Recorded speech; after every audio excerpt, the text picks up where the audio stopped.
Welcome everyone, Dr. Thor here, and get ready for Gnosis. With my recent lecture on biocircuits, here's the promised biocircuits in their physical form. This was made by the Pranayama plate people. It's apparently a trademark name. This company that produces this is probably from the late 80s into the 90s. Come in this little box to induce relaxation, stress, relieve stress, balance, and rejuvenate body energies, intensify your life force. Small little box, I don't know, it's about 5 by 6 or 7 inches. You have this kind of plain little box. On the other side, it says here. So this is kind of an, I don't know how inexpensive. I bought these used off of eBay a year or two ago. We'll open it up and look at it.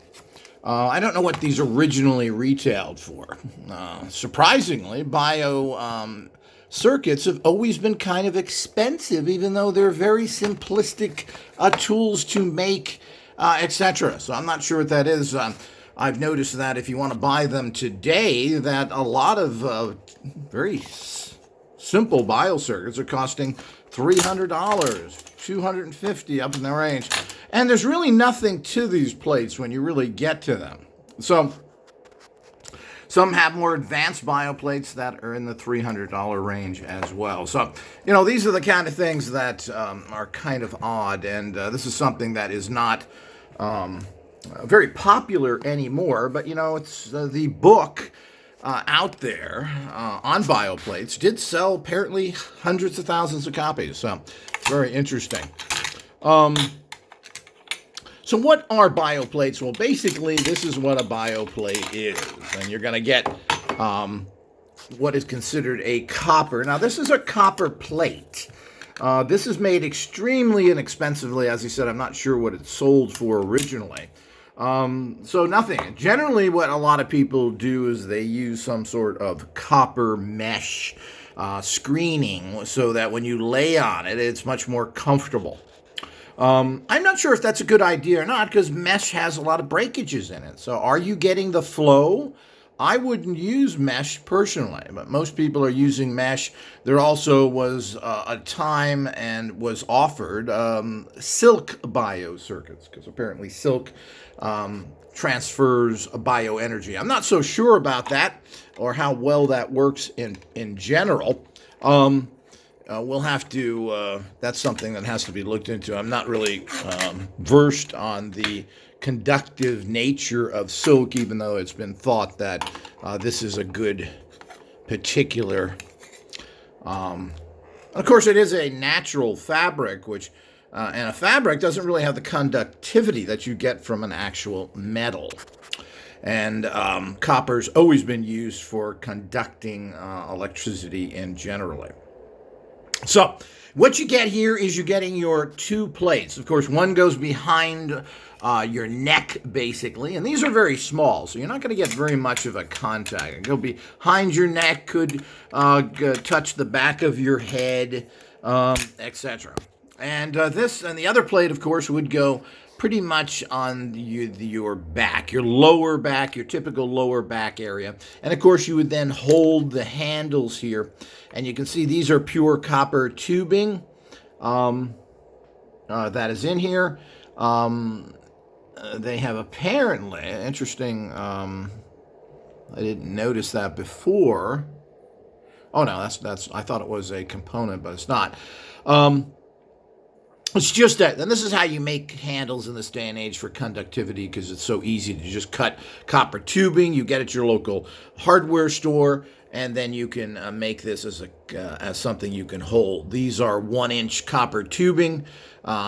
This is just what generally is considered speaker-type wire connected to the handle, and of course they're both the same.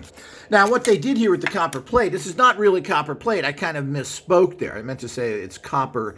It's rigid copper. This is a circuit board. And of course, it's very hard to see it. I guess we can see it there a little bit. This is circuit board, which is copper clad. So there's a little sheet of copper on the top and the bottom, and there's circuit board underneath. Again, this is not really a good way, and I guess they put a rivet through here to actually